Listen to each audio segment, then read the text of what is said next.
So let's get started on this month's training. This is all about sync stakeholders. Who's who in the zoo? The sync food chain.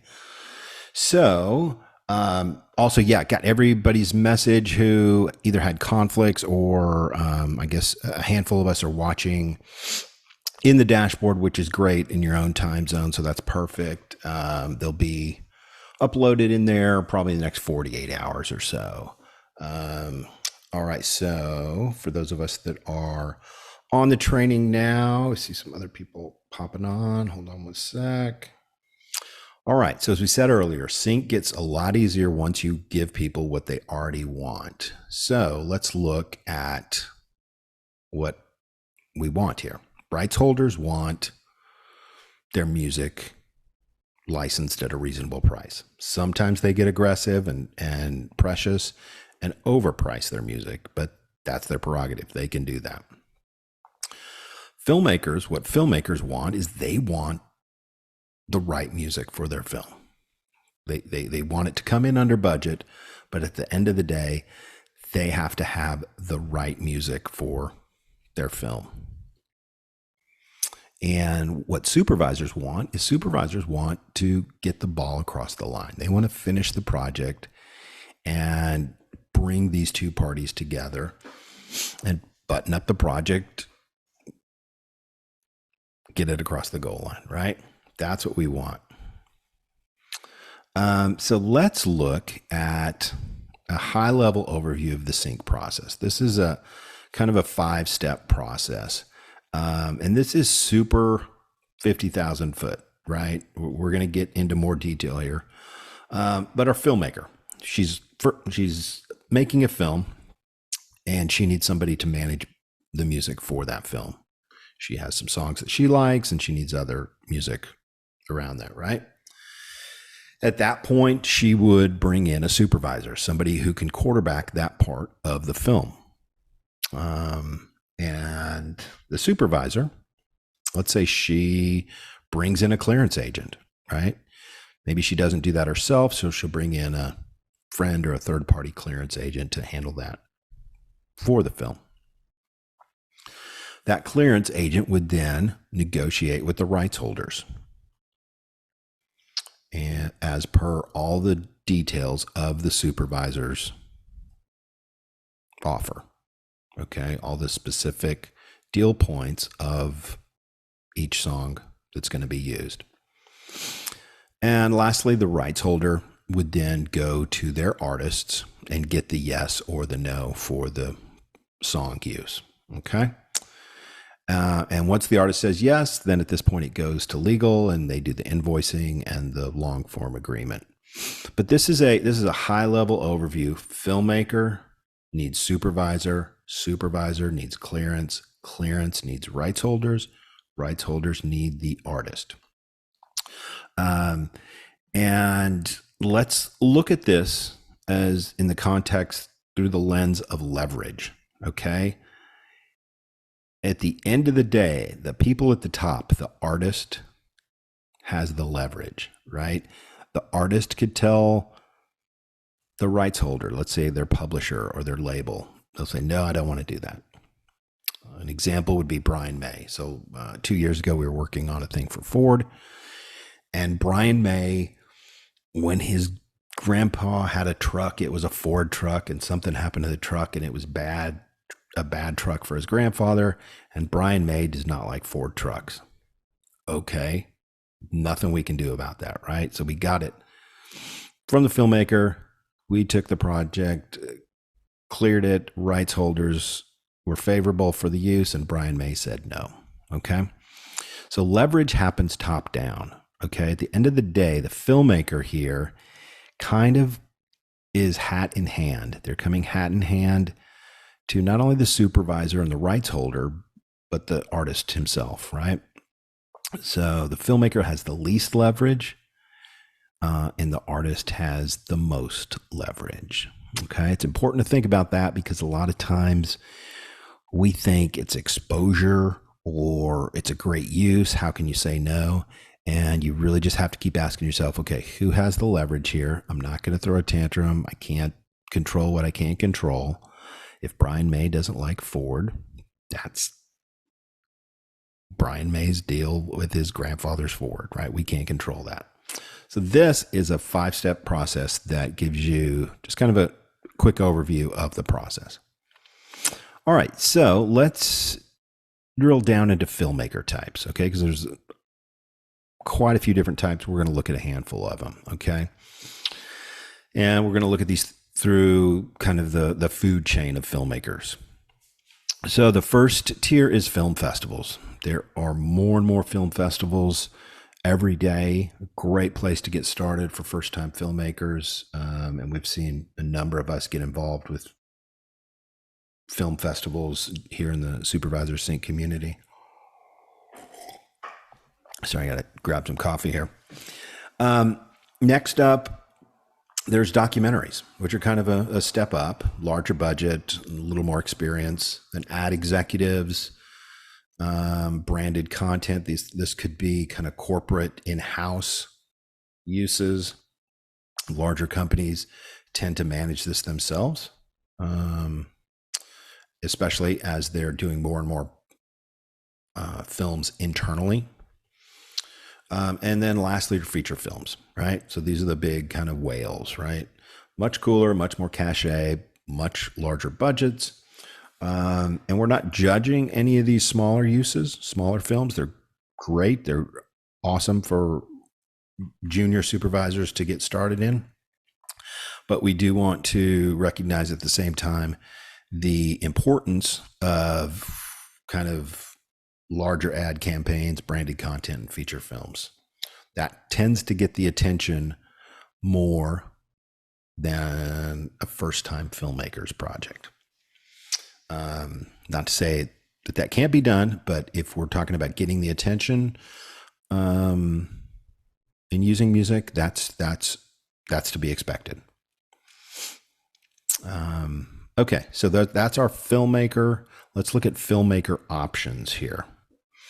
What kind of options does a filmmaker have before a supervisor is even brought onto a project?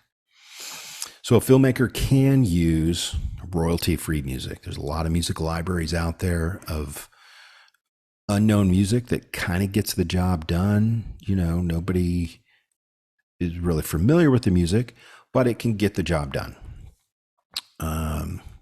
We don't use a lot of that, but that's not to say that you can't use that for your project. Then there's unknown music, indie artists, unsigned bands, producers, right? Still kind of unknown, but it's not royalty-free music. Royalty-free music is kind of the lowest common denominator of music. It's people who don't really care about their royalties, and they just kind of, it's like a Shoney's all-you-can-eat bar, right? Pay the $14 a month and use all you want. So yeah, there's unknown music, indie artists. And then there's hits. This is the well-known songs that have impacted people's lives for the last 100 years. And this is kind of where we work. We work with songs that are meaningful, known, and have been generating lots of money for many years. Sometimes about 20 to 30% of the time we use indie artists, but most of the time it's well-known songs from the last 30 or 40 years. So at this point, if the filmmaker decides, okay, I don't want royalty-free music and I don't want unknown music, I want the hits, then at that point, the filmmaker's options are to bring in a supervisor.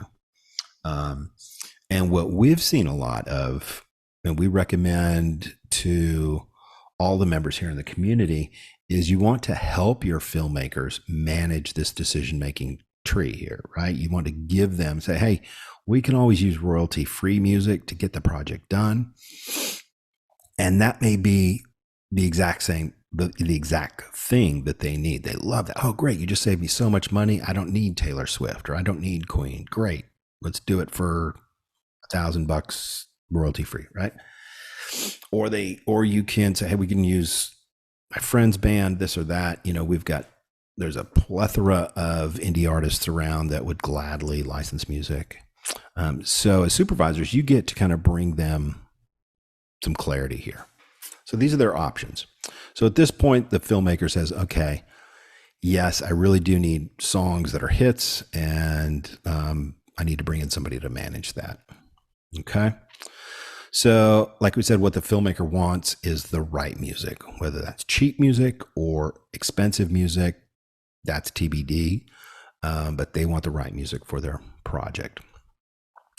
Next, let's look at supervisor types. There's a handful of these here, and they just kind of specialize in different things here. This is kind of part of the food chain, if you will. The first is indies. They work with independent films and they kind of stay there, right? The next supervisor type is they do a lot of corporate internal videos for corporations. They use a lot of music, corporations. And then there's documentaries. Some people just focus on supervising documentaries. And then there's series and episodes and feature films. And again, there's a food chain here, a pecking order, if you will. You could start down here at the bottom, but the feature films and the series will always get more attention and more, kind of sexiness from the rights holders as we manage the process. So those are a few supervisor kind of people focus in different areas. All right. So first we had the supervisor, then we had our supervisor. First we had the filmmaker, then the supervisor. And now we're going to look at supervisor options. So what kind of options does a supervisor have in her head as she's working on a project? There's two things that drive the decision making. The first is budgets, and the second is time. Do I have $30,000 in 3 weeks, or do I have $3,000 in 6 months?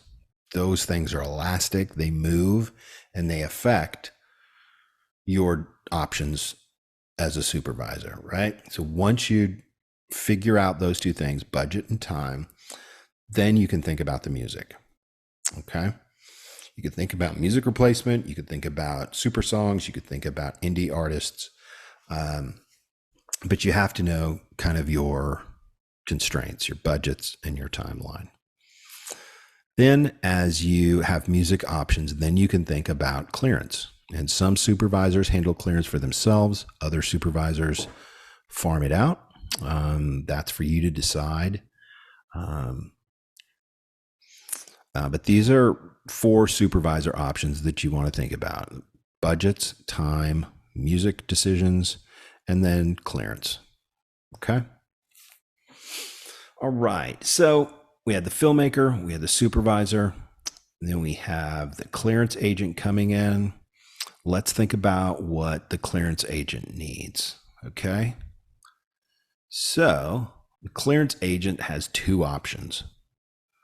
That's I either got a yes or I got a no. Okay.